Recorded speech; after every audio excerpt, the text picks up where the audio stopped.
Well, the new Industry and Skills Council is forming to help address labour and skill shortages across retail, tourism and travel, as well as hospitality. Joining me live is Australian Retailers Association CEO Paul Zahra. Thanks for your time. I guess we think of skills often, and a lot of us think of sort of blue-collar skills, also white-collar, whether it be finance, taxation, whatever that might be. What about retail? What areas are we facing a shortfall here in? Well, it's wide and varied, to be honest, Tom. It predominantly is at the front line right now. We have over 46,000 vacancies going into this all-important Christmas trading period. And of course, that's unsustainable for us to be able to trade appropriately without having these jobs filled.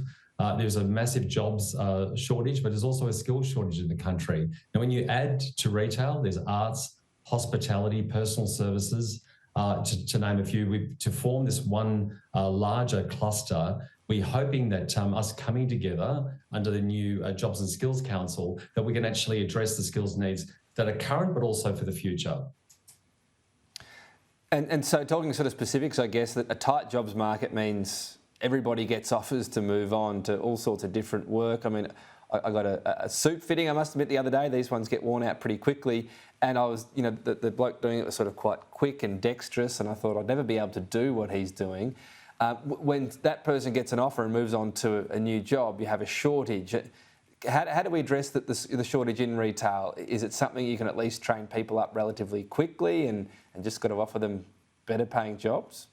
Well, absolutely. So look, it comes down to the fact the fact in the country is that the majority of Australians have started there. Their first job was actually in a retail or hospitality job. And in fact, those skills prepare them for the job that they're doing, but also for the future, and also lots in their personal lives around relationships and managing complaints and just general skills that you get, the life skills you get from dealing with the general public.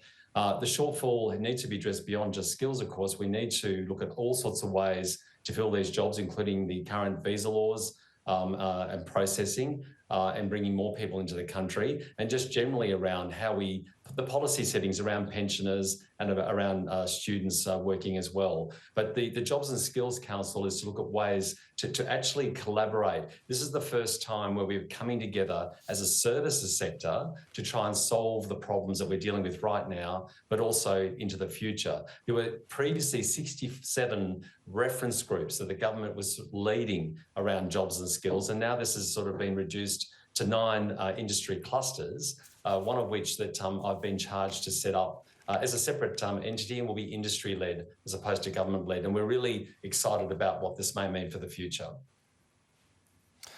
Christmas coming up, we know how important it is for retailers. I'm a bit intrigued though, because I'm sure normally you're saying, hey, get up there, buy the things you need, buy the things you don't need. But if Australians really spend big, could mean more interest rate rises, and that really hurts retailers, not just on consumer habits, but some of their loans they're paying. What is your message to retailers?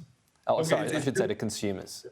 Yeah, look, it's a little of a double-edged sword, but just to sort of break that down a little bit, we are expecting a record spend, $66 billion, 6.4% up on last year, will be a record spend. And we are seeing what we're calling freedom spending, people going out to spend because they're free to do so. We were still coming out of restrictions this time last year, lots of health regulations still in place. And of course, right now, people are spending locally. They're really expensive to travel. You're traveling, if you do travel, you can afford to travel. You're doing that at a premium. So that's driving a lot of the spend locally. Now, in that growth, of course, there's price increases. And according to some, about 2/3 of that increase in record spending is actually due to price increases. So that's the message of the Reserve Bank. It's not all straight out to in true growth.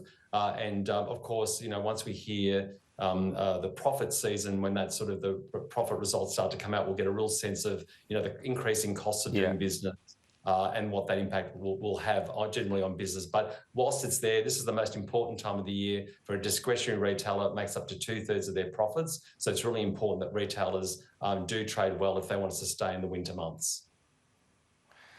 There you go, more free advice for the RBA. They're getting plenty of it of late. Paul Zahra, thanks for your time. Pleasure.